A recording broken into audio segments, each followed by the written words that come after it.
प्रभु तेरी वाणी जीवन की रोटी, नैनों की ज्योति अंधेरा मिटाती।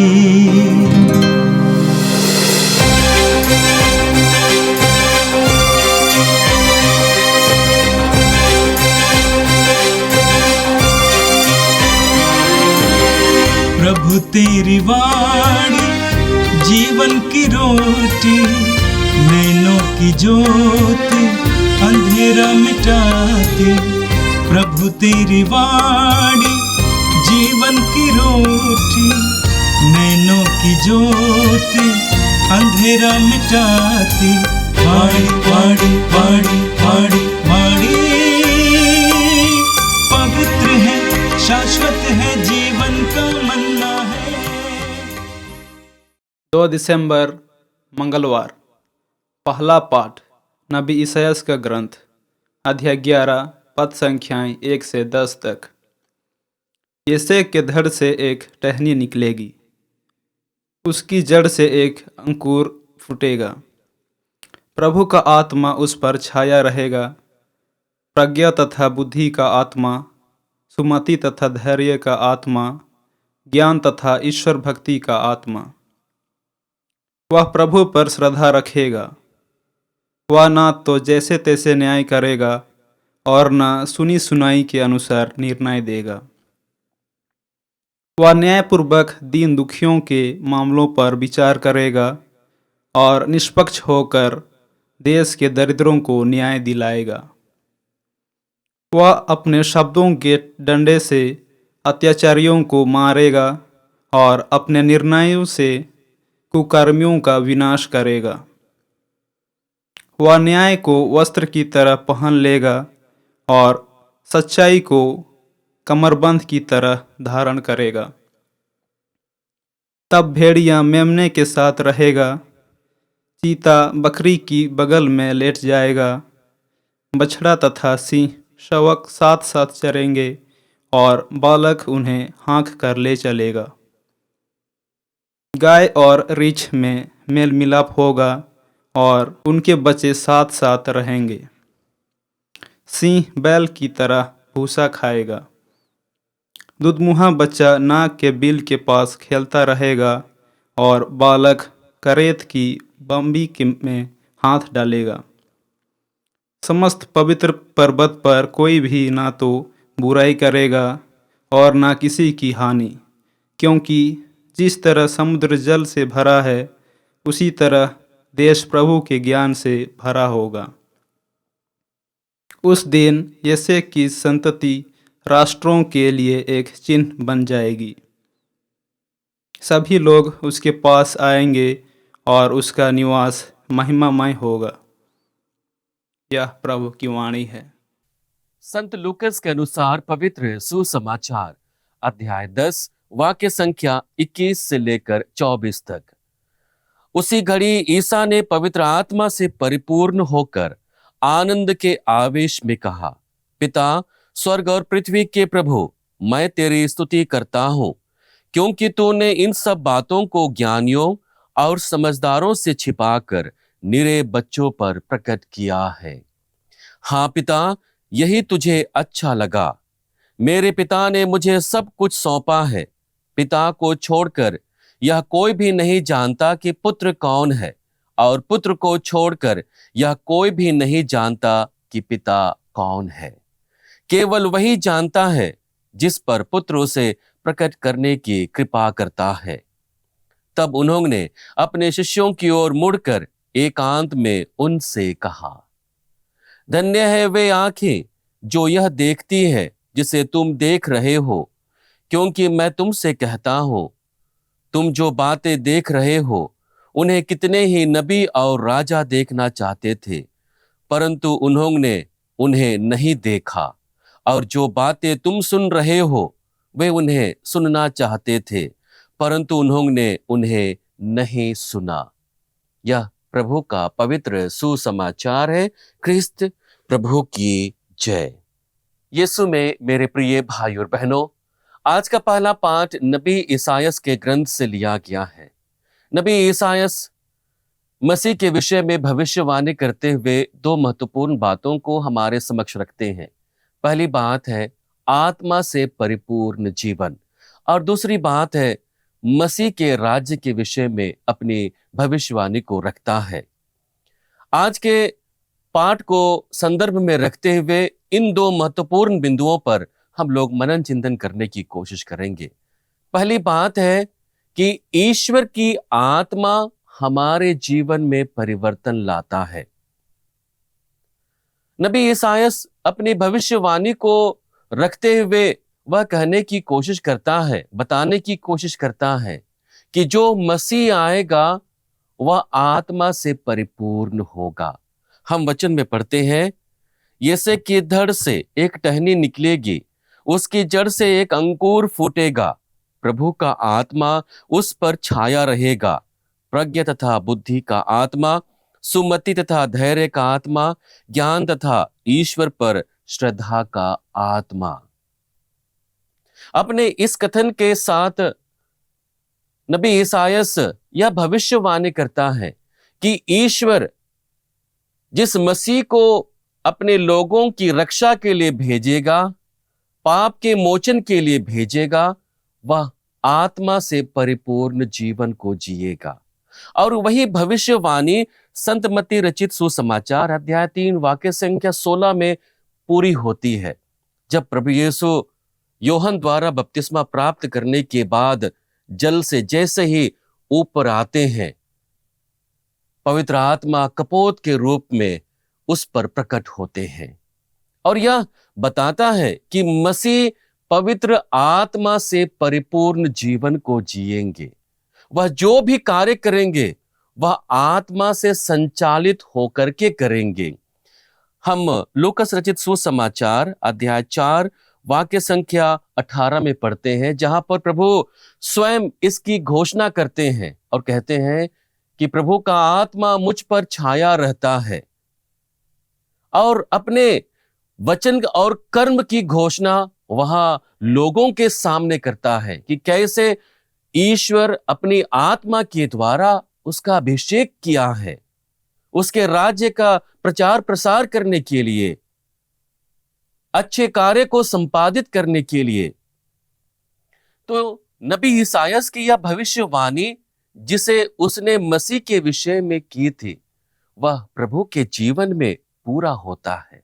तो हम देखते हैं कि कैसे ईश्वर की आत्मा हमारे जीवन में परिवर्तन लेकर के आती है। हमारे जो कार्य होते हैं उसमें ईश्वर का आशीर्वाद होता है, और आगमन का महत्वपूर्ण काल उसी आत्मा के लिए अपने जीवन को खोलने का समय होता है, ताकि ईश्वर अपनी आत्मा के द्वारा हमारे जीवन में नई चेतना को लेकर के आए, एक ऐसे स्वभाव को जागृत करे जिस स्वभाव के द्वारा हम ईश्वर की महती दया को, कृपा को अपने जीवन में अनुभव कर सके। हम रोमियों के नाम संत पौलुस के पत्र अध्याय 8 वाक्य संख्या 14 में पढ़ते हैं, जहां पर संत पौलुस वही आत्मा से परिपूर्ण जीवन के विषय में अपनी बातों को रखते हुए कहता है, लेकिन यदि आप आत्मा की प्रेरणा से शरीर की वासनाओं का दमन करेंगे तो आपको जीवन प्राप्त होगा। जो लोग ईश्वर के आत्मा से संचालित हैं वे सब ईश्वर के पुत्र हैं। आप लोगों को दासों का मनोभाव नहीं मिला जिससे प्रेरित होकर आप भी डरने लगे। आप लोगों को गोद लिए गए पुत्रों का मनोभाव मिला है, जिससे प्रेरित होकर हम पुकार कर कहते हैं, अब्बा, हे पिता। एक ऐसे जीवन के विषय में संत पौलुस कहता है जो आत्मा के द्वारा संचालित हो, और उस जीवन को जब हम जीने लगते हैं तब हमें साहस मिलता है कि हम पिता को हम अब्बा कहकर पुकार सके। अपने भविष्यवाणी में दूसरी महत्वपूर्ण बात को रखते हुए नबी ईसायास मसीही राज्य के विषय में भविष्यवाणी करते हैं। अपने वचन में वह कहता है, वह ना तो जैसे तैसे न्याय करेगा और ना सुनी सुनाई के अनुसार निर्णय देगा। वह न्यायपूर्वक दीन दुखियों के मामलों पर विचार करेगा और निष्पक्ष होकर देश के दरिद्रों को न्याय दिलाएगा। वह अपने शब्दों के डंडों से अत्याचारियों को मारेगा और अपने निर्णयों से कुकर्मियों का विनाश करेगा। अपने इन्हीं कथन के साथ नबी ईसायास मसीह के विषय में यह बताने की कोशिश करता है कि मसीह राज्य न्याय और शांति का राज्य होगा। और वही न्याय के विषय में, उसी शांति के विषय में अपनी बातों को नबी ईसायास रखते हैं। आगे शांति के विषय में चर्चा करते हुए अपनी बातों को नबी ईसायास रखते हुए कहते हैं, तब भेड़िया मेमने के साथ रहेगा, चीता बकरी के बगल में लेट जाएगा, बछड़ा तथा सिंह शावक साथ साथ चरेंगे और बालक उन्हें हाँक कर ले चलेगा। गाय और रीछ में मेल मिलाप होगा और उनके बच्चे साथ साथ रहेंगे। सिंह बैल की तरह भूसा खाएगा। एक ऐसे राज्य के विषय में नबी ईसायास भविष्यवाणी करता है जहां पर सबका न्याय होगा, जहां पर सबको शांति में रहने के लिए कृपा प्राप्त होगी। हम यूहन्ना के सुसमाचार अध्याय 14 वाक्य संख्या 27 में पढ़ते हैं, जहां प्रभु स्वयं शांति देने का वादा करते हैं और कहते हैं, मैं तुम्हारे लिए शांति छोड़ जाता हूं, अपनी शांति तुम्हें प्रदान करता हूं। वह संसार की शांति जैसी नहीं है। प्रभु यह स्पष्ट कर देता है कि वह शांति देने वाला मसीह है। प्रभु यह स्पष्ट कर देता है कि वह शांति देने वाला मसीह है, वह न्याय करने वाला मसीह है। और यह भी बताता है कि उसकी शांति संसार की शांति जैसी नहीं होगी। आज का सुसमाचार संत लूकस रचित सुसमाचार से लिया गया है, जहां पर पुनः हम देखेंगे कि कैसे प्रभु यीशु आत्मा से परिपूर्ण होकर के अपनी बातों को अपने शिष्यों के सामने रखता है। हम वचन में पढ़ते हैं, उसी घड़ी ईसा ने पवित्र आत्मा से परिपूर्ण होकर आनंद के आवेश में कहा। आत्मा उसे आनंद से परिपूर्ण कर देता है और उसी के आवेश में प्रभु दो महत्वपूर्ण बातों को हमारे सामने रखते हैं। पहली बात है कि बच्चों जैसे सरल हृदय रखने के लिए प्रभु कहते हैं, पिता स्वर्ग और पृथ्वी के प्रभु, मैं तेरी स्तुति करता हूं क्योंकि तूने इन सब बातों को ज्ञानियों और समझदारों से छिपाकर निरे बच्चों पर प्रकट किया है। ईश्वर का रहस्य बुद्धि और शिक्षा से नहीं, बल्कि नम्रता, सरलता और विश्वास से पाया जा सकता है, उसे समझा जा सकता है। और वही बात को यहाँ पर प्रभु यीशु रखने की कोशिश करता है कि यदि हमें ईश्वरप्रद बातों को समझना है, उसे अपने जीवन में अंगीकृत करने के लिए योजना बनाना है, तब हमारा स्वभाव बच्चों की तरह सरल होना चाहिए। स्तोत्रकार अध्याय 25 वाक्य संख्या 9 में कहता है, वह दीनों को सन्मार्ग पर ले चलता है और पद दलितों को अपने मार्ग की शिक्षा देता है। ईश्वर जो दीन है उन्हें सन्मार्ग पर लेकर के चलता है। यदि हम अंग्रेजी अनुवाद में देखेंगे तो दीनों और पद दलितों के लिए एक ही शब्द का प्रयोग है, वह है हम्बल, अर्थात विनम्र या नम्र स्वभाव के लोग। और उन्हीं लोगों को ईश्वर को जानने का सौभाग्य मिलता है। हम संत मत्ती रचित सुसमाचार अध्याय 18 वाक्य संख्या 3 में पढ़ते हैं, जहां पर प्रभु कहते हैं, यदि तुम फिर छोटे बालकों जैसा नहीं बन जाओगे तो स्वर्ग के राज्य में प्रवेश नहीं करोगे।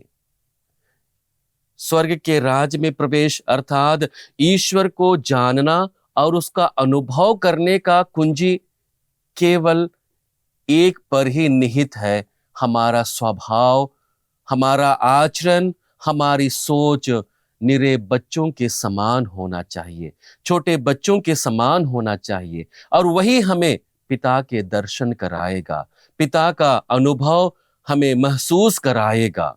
दूसरी महत्वपूर्ण बात है कि पिता को जानने का हमें सौभाग्य मिला है और यह सौभाग्य मसीह के अनुग्रह द्वारा प्राप्त हुआ है। प्रभु कहते हैं, मेरे पिता ने मुझे सब कुछ सौंपा है। पिता को छोड़कर कोई भी नहीं जानता कि पुत्र कौन है, और पुत्र को छोड़कर यह कोई भी नहीं जानता कि पिता कौन है। इस कथन के साथ प्रभु यह स्पष्ट कर देता है कि पिता को जानने का मार्ग मात्र यीशु मसीह है, वह स्वयं है। अपने वचन में आगे प्रभु स्वयं कहते हैं, केवल वही जानता है जिस पर पुत्र उसे प्रकट करने की कृपा करता है। इसका तात्पर्य क्या हुआ कि हम जितने प्रभु के नजदीक रहेंगे, हम उतने ही नजदीक पिता के पास होंगे। हमारा अनुभव जितना प्रभु के वचनों पर और उसके जीवन पर गहरा होगा, हम उतने ज्यादा ईश्वर को गहराई से समझने की कोशिश करेंगे। हम यूहन्ना रचित सुसमाचार अध्याय 14 वाक्य संख्या 6 में पढ़ते हैं, जहां पर प्रभु कहते हैं, मार्ग, सत्य और जीवन मैं हूं, मुझसे होकर गए बिना कोई पिता के पास नहीं आ सकता। यदि पिता को हमें जानना है, पहचानना है, अनुभव करना है, तो हमें पुत्र को जानना है, पुत्र को समझना है, पुत्र को गहराई से अपने जीवन में अनुभव करना है। हम यूहन्ना के सुसमाचार अध्याय 1 वाक्य संख्या 18 में पढ़ते हैं, जहां प्रभु कहते हैं, किसी ने कभी ईश्वर को नहीं देखा, पिता की गोद में रहने वाले एकलौते ईश्वर ने उसे प्रकट किया है। इसका तात्पर्य क्या है कि मसीह हमारे जीवन में अपने पिता को प्रकट करते हैं। यदि हमें पिता को जानना है, तब हमें मसीह को जानना है, उसे महसूस करना है। यीशु में मेरे प्रिय भाई और बहनों, आगमन का यह पवित्र काल हमें प्रभु यीशु मसीह को जानने, समझने और गहराई से उसे अनुभव करने का एक मौका देता है। यह वह अवसर है जिस अवसर को यदि हम पवित्रता के साथ निभाएंगे या बिताएंगे, तब हम पुत्र के द्वारा पिता का अनुभव प्राप्त करने में सक्षम हो पाएंगे। आइए हम प्रभु से प्रार्थना करें। हे सर्वशक्तिमान पिता परमेश्वर, हम धन्यवाद देते हैं पिता तेरे पुत्र हमारे प्रभु यीशु ख्रिस्त के लिए, जो हमारा चरवाहा है, हमारा अगुवा है, हमारा तारनहारा है, और उसी प्रभु को अपने जीवन में महसूस करने के लिए हम इस आगमन काल में अपने आप को तैयार कर रहे हैं। पिता, हम धन्यवाद देते हैं इस पवित्र काल के लिए, जिसके द्वारा हम तेरे पुत्र को गहराई से महसूस करने में अपने आप को सक्षम बनाते हैं। पिता, यह अवसर हमें यह बल दे कि हम तेरे पुत्र के द्वारा तेरी महिमा को, तेरी कृपा को, तेरे प्रेम को अपने जीवन में और अधिक गहराई के साथ महसूस कर सके, पहचान सके। हम यह प्रार्थना करते हैं हमारे प्रभु ख्रिस्त के द्वारा, आमीन। प्रभु तेरी वाणी जीवन की रोटी, नैनों की ज्योति अंधेरा मिटाती, वाणी वाणी वाणी वाणी वाणी, पवित्र है, शाश्वत है, जीवन का मन्ना है।